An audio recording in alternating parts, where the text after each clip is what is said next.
हिंदू राष्ट्र की थ्योरी संविधान के विरुद्ध है। गुनाह कर रहे हैं लोग जो हिंदू राष्ट्र की बात कर रहे हैं। जी। बात नौकरी की होनी चाहिए, बात रोटी की होनी चाहिए। जी अमीश, देखिए, हिंदू राष्ट्र के फेवर में या हिंदू राष्ट्र के खिलाफ बहुत लोग अपनी अपनी परिभाषाओं के हिसाब से लड़ रहे हैं।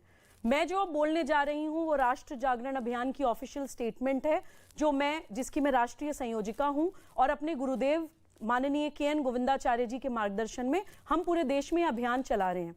मैंने एक दिन पूछा, मैंने कहा, गोविंद जी, हिंदू होने का मतलब क्या है? अगर एक 10 साल के बच्चे को भी समझाना हो कि what does it mean to be a Hindu, तो हम सिंपल भाषा में कैसे समझाएं? तो जो उन्होंने मुझे जवाब दिया आपके चैनल के माध्यम से मैं करोड़ों भारतवासियों तक पहुंचाना चाहती हूं उन्हीं के शब्दों में। हिंदुत्व यानी क्या? देश की कलेक्टिव स्मृति का परिपाक। वो क्या है? 5 बातें नमूने के तौर पे बताता हूं। पहली बात, सभी उपासना पद्धतियों में अखंड श्रद्धा। सभी उपासना पद्धतियों से उसी परमात्मा की प्राप्ति होती है, यह विश्वास। दूसरा, एक ही सत्य सभी जड़ चेतन में अनुस्यूत है। Same consciousness permeates in all animate and inanimate matter, जो हमें भगवत गीता में श्री कृष्ण भी बता के गए हैं कि चींटी से लेके पहाड़ तक में मैं हूं। तीसरा, मनुष्य प्रकृति का विजेता नहीं, प्रकृति का अंग है, इसलिए हम प्रकृति के संरक्षण और संवर्धन की बात करते हैं। चौथा, मातृत्व के गुण होने के कारण महिला नारी का समाज में विशेष आदर। और आखिरी, last but not the least, 5वां, खाओ पियो और मर जाओ, यही जीवन का अंतिम लक्ष्य नहीं है, इसके ऊपर भी जीवन का एक लक्ष्य है। मुट्ठी बांधे आए थे, हाथ पसारे जाएंगे।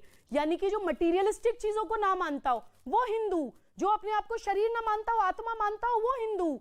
आप अमीश, आप सिर्फ भारत की बात करते हैं। मैं कहती हूं आज पूरा विश्व global warming, climatic change, food shortage, water shortage, अपराध, आतंकवाद से जूझ रहा है। हिंदू राष्ट्र भारत को नहीं पूरे विश्व को होना चाहिए। क्या खराबी है ऐसे हिंदू होने में? हिंदू कोई मजहब या पंथ नहीं है। Hindu is a commonwealth of all modes of worship. Okay, Waris Pathan wants to respond to this. Waris Pathan, a quick rebuttal. Waris ji, उन्होंने बताया फिलॉसफी ऑफ हिंदू राष्ट्र की क्या है, जिसमें कई सारे प्रावधान आते हैं।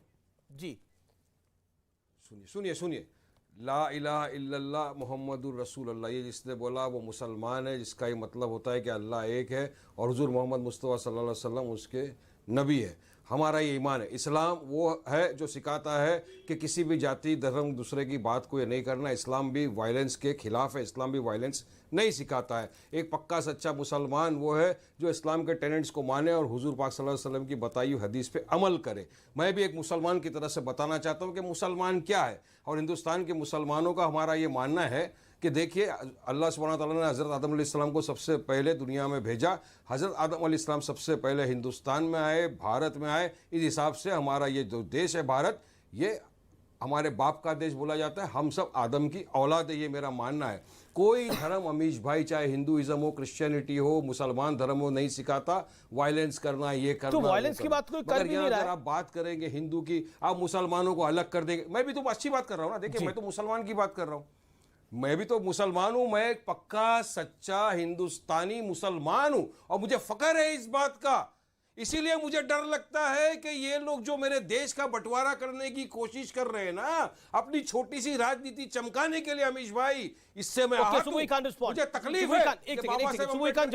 संविधान का कत्ल कर रहे हैं ये लोग, देश के सेकुलर फैब्रिक को खत्म करने की बात कर रहे हैं। अभी यहाँ बात हो रही है, या बात हो रही है संविधान की, इनकी बौखलाहट बता रही है। हमारे हिंदू भाइयों से कोई दुश्मनी नहीं है अमीश भाई।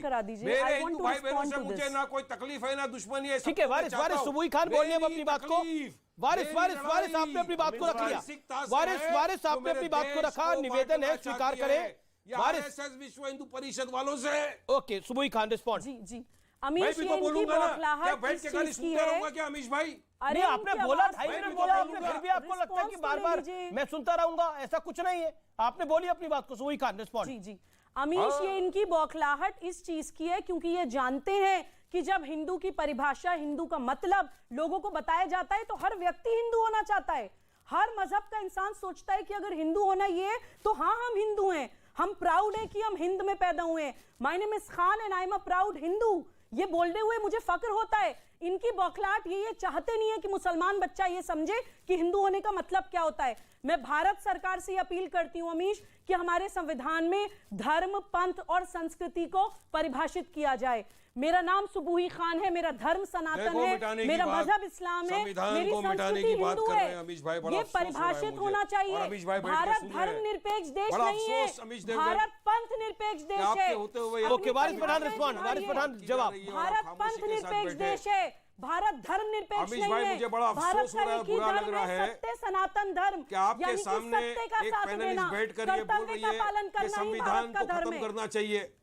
ओके, वारिस जवाब दीजिए। धर्म, जाति, रिलीजन का नाम मिटा देना चाहिए। बड़ा अफसोस है अमीश भाई, मुझे बड़ा अफसोस हो रहा है ये बात सुनकर कि आपके होते हुए आप एक एंकर हो की महिला या पैनलिस्ट ये बोल रही है कि संविधान का खत्म करना चाहिए, संविधान से धर्म, जाति, रिलीजन की इक्वालिटी को मिटा देना चाहिए। बड़ा अफसोस है मुझे। मैं चाहता हूं कि ये अपने अल्फाज वापस ले, माफी मांगे ये इस बात के लिए, मेरे देश के संविधान को खत्म करने की जिसने बात की। नहीं अमीश भाई, नहीं सुन सकता मैं, माफी मांगिए आप। इनको बोलिए वापस ले अपने अल्फाज, अपने अल्फाज वापस लो, अपने अल्फाज वापस लो। जी 5 सेकंड दिए, 5 सेकंड दिए। वो कह रहे हैं आप माफी मांगिए। तो अमीश देवगन के ऊपर केस होगा और क्या होगा? संविधान, अगर आप दोहराएंगे तो अमीश देवगन पे केस होगा संवैधानिक बातें बताने के लिए। द्वारा दिया गया भारत कोई ग्रंथ है, कोई रिलीजियस, कोई परमात्मा द्वारा दिया हुआ ग्रंथ नहीं है। क्या होगा? संविधान में अमेंडमेंट करने की गुंजाइश खुद संविधान देता है। कि डिबेट में इस तरह की बात हो तो रोके। अमीश देवगन नहीं रोक रहा है तो अमीश देवगन पे भी केस होगा। के वकील हैं, असंवैधानिक बातें नहीं करने बैठे हम लोग, संविधान के दायरे में रहकर अपनी बात करने बैठे हैं। स्वयं आप संविधान का खत्म करने की बात कर रहे हैं, आपको शर्म आना चाहिए। संविधान को किसी ने खत्म करने की बात नहीं करी है। बाबा साहब अम्बेडकर के संविधान को नहीं, किसी ने संविधान को खत्म करने की बात नहीं कर रही है। सब अपने सब फ्री है अपनी बात को रखने के लिए। आपने वहां पर निजामे मुस्तफा की भी बात करी, तब भी आपको आपत्ति होनी चाहिए थी। शदाब चौहान ने जब निजामे मुस्तफा की बात करी तब भी आपको आपत्ति होनी चाहिए थी, आपत्ति होनी चाहिए थी आपको। जब मदनी साहब ने इस तरह की बात करी, ओम और अल्लाह को मिलाने की बात करी और उनको बराबर खड़ा करने की बात करी, तब भी आपको आपत्ति होनी चाहिए थी। लेकिन महत्वपूर्ण यह है कि आपत्ति जो है वो सिर्फ एक ही विषय पर है, वो जायज नहीं है। ओके, स्वामी दीपांकर मैं आपके पास आ रहा हूँ। स्वामी दीपांकर मैं आपके पास आ रहा हूँ। सुनिए, ओके।